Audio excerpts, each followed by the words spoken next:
Supreme কোর্টের অনুমতি পাওয়ার পর প্রকাশিত নাথুরাম গডসের শেষ ভাষণ, যা 60 বছর ধরে ভারতে নিষিদ্ধ ছিল। আমি কেন গান্ধীকে হত্যা করেছি? 1948 সালের 30শে জানুয়ারি নাথুরাম গডসে করমচাঁদ গান্ধীকে গুলি করে হত্যা করেন। তবে তিনি ঘটনাস্থল থেকে পালিয়ে যাননি, বরং আত্মসমর্পণ করেন। আদালতে নাথুরাম গডসের বক্তব্যের কিছু গুরুত্বপূর্ণ অংশ: আমি গান্ধীকে হত্যা করিনি, আমি গান্ধীকে বধ করেছি। তিনি আমার শত্রু ছিলেন না, কিন্তু তার সিদ্ধান্ত জাতির জন্য মারাত্মক প্রমাণিত হচ্ছিল। যখন একজন ব্যক্তির কাছে অন্য কোনো বিকল্প থাকে না, তখন তাকে সঠিক কাজ করার জন্য ভুল পথ বেছে নিতে বাধ্য করা হয়। মুসলিম লীগের প্রতি গান্ধীর ইতিবাচক প্রতিক্রিয়া এবং পাকিস্তান তৈরির ভুল নীতি আমাকে বাধ্য করেছিল।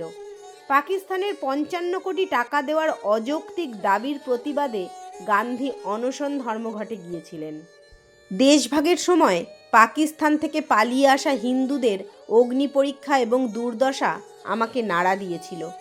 গান্ধীর কারণে অবিভক্ত হিন্দু জাতি মুসলিম লীগের কাছে আত্মসমর্পণ করেছিল। একজন মাকে তার ছেলেদের সামনে টুকরো টুকরো করে ছিঁড়ে ফেলার দৃশ্য অসহনীয় ছিল। দেশভাগ অসহনীয় ছিল। আমরা আমাদের নিজস্ব মাটিতে বিদেশি হয়ে গিয়েছিলাম।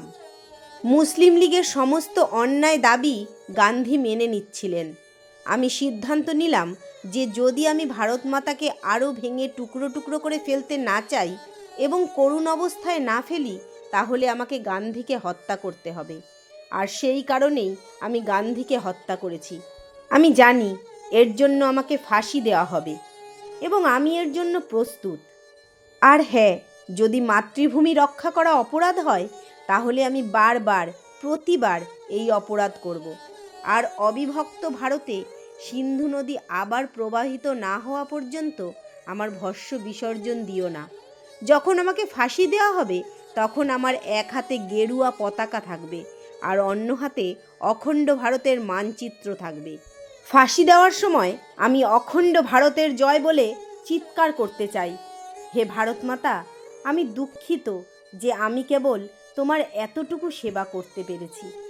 এই ছিল নাথুরাম গডসের শেষ ভাষণ, যা 60 বছর ধরে ভারতে নিষিদ্ধ ছিল।